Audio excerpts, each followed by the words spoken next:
வணக்கம். ஆகாஷ்வாணி புதுச்சேரி செய்திச் சுருக்கம் வாசிப்பவர் வீரமணி. தட்கல் ரயில் பயணச்சீட்டுகளை முன்பதிவு செய்வதற்கு மின்னணு ஆதார் அங்கீகார முறை விரைவில் பயன்படுத்தப்படும் என்று ரயில்வே துறை அமைச்சர் திரு அஸ்வினி வைஷ்ணவ் தெரிவித்துள்ளார்.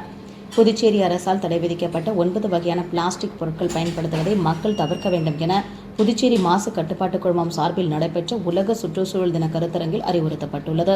உலக சுற்றுச்சூழல் தினமான இன்று புதுச்சேரி அரசு சார்பில் தாயின் பெயரில் ஒரு மரம் 2.0 இயக்கம் துவக்க விழா இன்று மாலை 6 மணிக்கு கடற்கரை சாலை காந்தி திடலில் நடைபெற உள்ளது. இந்நிகழ்ச்சியில் துணைநிலை ஆளுநர் திரு கைலாஷ்நாதன், முதலமைச்சர் திரு ரங்கசாமி, சபாநாயகர், பொதுப்பணித்துறை அமைச்சர், தலைமை செயலர் ஆகியோர் கலந்து கொள்ள உள்ளனர். நிகழ்ச்சிக்கான ஏற்பாடுகளை அறிவியல் தொழில்நுட்பம் மற்றும் சுற்றுச்சூழல் துறை செய்துள்ளது. தொடர்ந்து ஒருமுறை பயன்படுத்தும் பிளாஸ்டிக் ஒழிப்பு உறுதிமொழி ஏற்கப்பட உள்ளது.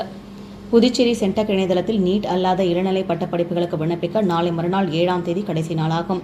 இதற்கு மேல் விண்ணப்பிக்கும் தேதி நீட்டிக்க வாய்ப்பில்லை என்றும், எனவே விண்ணப்பிக்காத மாணவர்கள் உடனே விண்ணப்பிக்க சென்டெக் அதிகாரிகள் கேட்டுக் கொண்டுள்ளனர். ஏனாமில் MKR மாவட்ட அளவிலான கால்பந்து போட்டியில் அவதார் அணி முதல் பரிசு 30,000 ரூபாயும், கிங்ஸ் அணி 2ஆம் பரிசு 15,000 ரூபாயும் வென்றுள்ளன. இதற்கான பரிசளிப்பு விழா நாளை டெல்லி சிறப்பு பிரதிநிதி திரு மல்லாடி கிருஷ்ணராவ் தலைமையில் நடைபெற உள்ளது. மேற்கு திசை காற்றின் வேக மாறுபாடு காரணமாக மேலும் சில நாட்களுக்கு தமிழகத்திலும் புதுச்சேரி, காரைக்கால் பகுதிகளிலும் மழை நீடிக்கலாம் என சென்னை வானிலை ஆய்வு மையம் தெரிவித்துள்ளது. இத்துடன் இந்த செய்திச் சுருக்கம் நிறைவு பெறுகிறது.